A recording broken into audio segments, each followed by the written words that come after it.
you calculate stuff, you store them, and then you move them around. That's what computing is. But computing, when you're moving into the exaflops regime, visualization is a key component. So much data gets generated that unless you have a very sophisticated and a automatic method of looking at the results, you're not going to be able to make head or tail out of all these floating point numbers that are going to come out of your system at a much faster rate that you can even comprehend. So that is an important part, and I'll talk about that as well. And networking. There's no doubt about that, and networking means networking, security, all of that. Within NASA, of course, most of the users are elsewhere, but in any organization, networking is going to be a key aspect. But apart from that, there are all these other small things. When you're talking about a supercomputing center, the kind that we have, or a major supercomputing facility in the world, it has a whole bunch of things, whether you're talking about cooling towers, whether you're talking about chillers, transformers, uninterruptible power supplies, 24/7, user services, all of that is part of this as well. So how does this all kind of come together? And so this is kind of a cartoon, and without getting into too much details about this, this is how it works. So that within NASA, the computers are paid for right at the top. When Griffin became the NASA administrator, he formed this thing called the Strategic Capabilities Assets Program, and he put in technical assets in that program that were absolutely critical for NASA, but were not NASA's main goals. So the station or the shuttle was not within this CAP program, because those are NASA's primary missions. However, supercomputing is not NASA's primary mission, but NASA cannot do its primary missions without supercomputing. So supercomputing was put in this CAP program, as were the wind tunnels and the rocket propulsion test stands and the arc jets. There was a bunch of technical capabilities that NASA must have in-house in order to be able to do the things that NASA is responsible for. And with that, what happened is that the cost for running a supercomputing facility or the services that it provides are kind of paid for right at the top from the NASA's budget, so that each of the programs and projects get these things for free, and free within quotes. Of course, it has been paid. It's all a zero-sum game, so someone somewhere has already paid for it. However, if you are a user or a program manager or a project scientist, you are not paying for it directly. It has already been paid for. You get all these things for free. Now, however, just like anything in life that is free, it only comes up to a certain level. It's not free forever or free for any amount. So with this program, what happens is you get some baseline capability. So you can only get so much computing, or only so much visualization help, or only so much code optimization help, above and beyond when the programs would have to come in. And because of that, the total resources is kind of divvied up among these 4 mission directorates. So that's where the top part is. So the mission directorates decide what are their most important challenges. They then use these systems. What we do is to make sure that the systems are heavily utilized, that we are meeting all of the requirements. And then once that happens, we form these performance optimization kind of integrated product teams, where we bring in computer science experts who know about the system, but hook them up with the code owners and the domain experts, because I could obviously run your code much faster. It's just going to give you wrong results. That's not what you want. So you want to make sure that you're still doing the accurate calculations, but you take advantage of the knowledge that you have of the system. And then it's not just the computing, storage and networking, things like that are growing much faster than computing. So those have to be a key part of this as well. And then finally, you turn everything over to data analysis and visualization. I'll talk a little bit about that, where we have integrated visualization very tightly into the whole computing infrastructure, so that visualization becomes almost like a key part of this whole cycle. And then you turn that all back to the domain experts and the code owners, and they may then have that aha moment, because they have now seen something that they have not seen before, and that allows them to maybe improve their modeling, put in more physics, or bring in multidisciplinary stuff, all of that. And so this is a cycle that continues. A little bit about what we have. This is probably not that interesting, but just to give you the scope of what we have. Right now we have the Pleiades supercomputer system. This is it's slightly more than 1 petaflop. This is one system. It has almost 91,000 cores. Unlike the TI systems that the DoD have, NASA has a much smaller budget in terms of high-end computing. and is a little bit more risk averse. So what we tend to do is we bring in smaller systems, we go through a procurement process, we bring in small systems, we run them in our environment, and then once we're happy with it, then we grow them.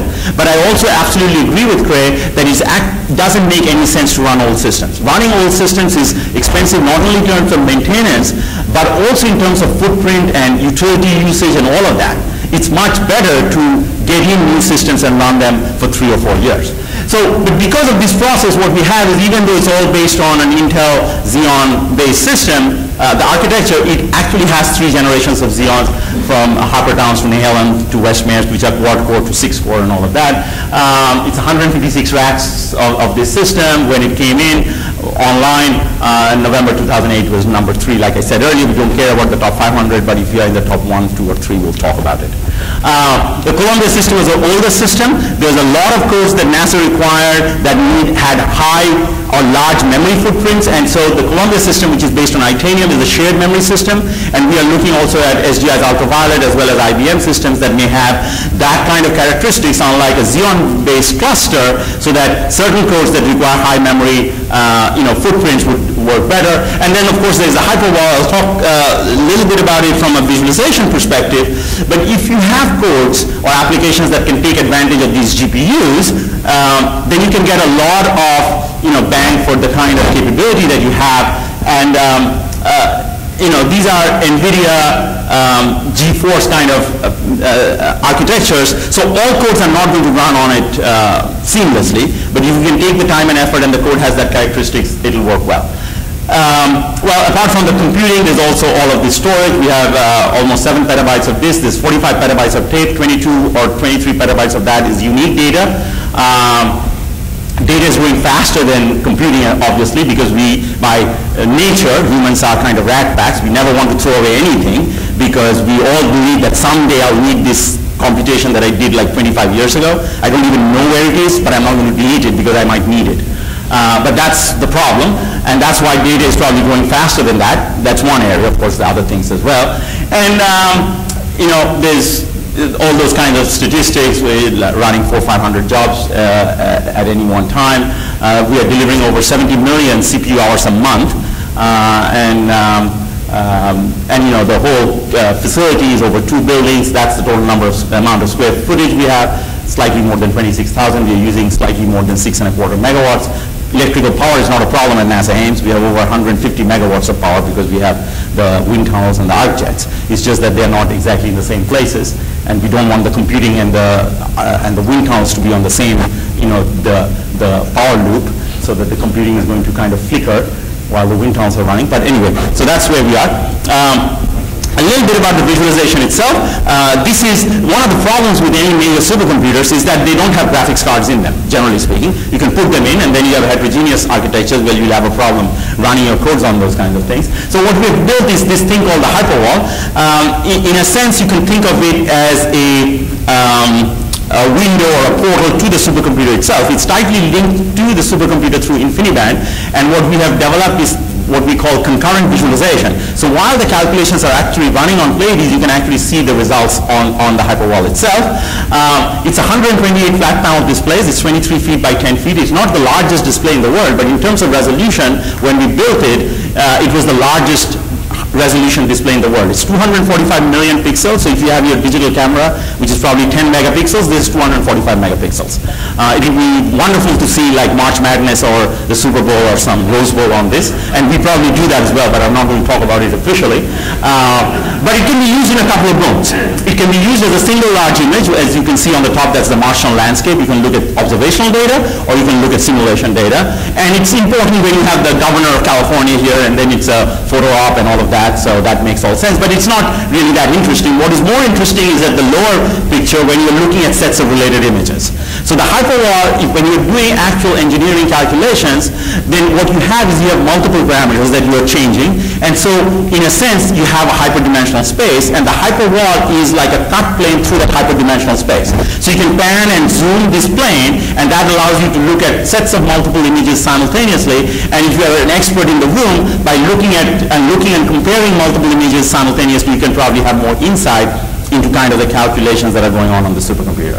One of the criticisms, of course, of having anything like this is to really use it, you have to be there in front of the hyperwall to use it. However, we have built smaller versions of this. There are 3x3s and 5x5s and 7x7s of this at many places around the country. And of course, we can always generate MPEG movies out of this and then stream it to your desktop, which we do all the time, but then you lose the interactive nature of this capability. The question, of course, I think someone asked earlier of Craig as to utilization. You know, there's this huge conflict between the user's perspective and the system perspective. Just like you go into a supermarket, what the user wants is that everything is empty. He's the only person there. So he just gets his stuff and zooms through the queue. That is what the user wants. And that is what the user of a supercomputer wants as well. From a system perspective, I want this thing to be packed as much as possible. I don't care about a particular user. I don't want any cycles to drop on the floor. And so there is always that kind of the tug of war between a system and a user perspective, and you know, that causes friction and that causes problems. But here, to show you kind of utilization of the system, this is the last 2 years, 24 months. On the y-axis, this is the number of CPU hours. It's written as standard billing units. The standard billing unit, without getting into too much detail, is a core hour. But it's called a standard billing unit because we have different architectures. It's like the euro as opposed to the, you know, the franc or the mark or something like that. It's a fungible kind of a metric that normalizes across all of these currencies. And so the machine currently, and the black line is what the machine can deliver at 80%. So, you know, you don't want your machine to be utilized more than 80%, maybe 90% is already pushing it too far. It becomes more like a parking lot. You know, you can put in as many cars as you want on the freeway, but if it's too busy, no one is going to go anywhere. So the black line is at 80%, and what you can see is that the machine is completely busy all of the time. This is color-coded by the different mission directorates. But the other interesting thing to look at it also is that every time NASA has added computing capability, the demand has immediately caught up with it. So there's a lot of pent-up demand, and there's always criticism that you do all these calculations and you really know, are you generating the right results? Have you done validation and verification? Have you done grid-independent studies? Have you done uncertainty quantification? All of that, the same questions that you would ask in an experimental facility, the same questions are asked here. But on the other hand, I think users always need more capability that's out there. So what I thought I'll do the last maybe 5-10 minutes, show you some of the calculations just to give you a sense. You know, this is computational fluid dynamics. It's kind of color fluid dynamics. We are NASA. There's a lot of pretty pictures we can show you. I don't want to spend the rest of the day showing you pretty pictures, but I just wanted to show you some of the stuff. Just sample calculations from various mission directors. This is the shuttle program. One of the calculations that we had done for the Columbia disaster was to looking at how the tile may have fallen and hit the leading edge of the orbiter and destroyed the RCC panel. Here's a more recent calculation here at the bottom. This is STS-117. One of the problems with 117 was that a thermal protection blanket had kind of peeled off, as you can see at the bottom, the zoomed in version of that little hole over there, and quick calculation was done to find out whether that was a disaster in the making or waiting to happen, and whether a rescue mission needs to be set up to bring the astronauts back, or is that we can work with it. And based on the calculations, it was decided that if you did a spacewalk and you just peel that thing back and stapled it over, not with your regular staple, but some special staple, then they'd be fine. And so that was what was done, and this is again examples of where simulations can actually help missions. Another important thing is if you look at the top picture, NASA has been flying the shuttle for many years.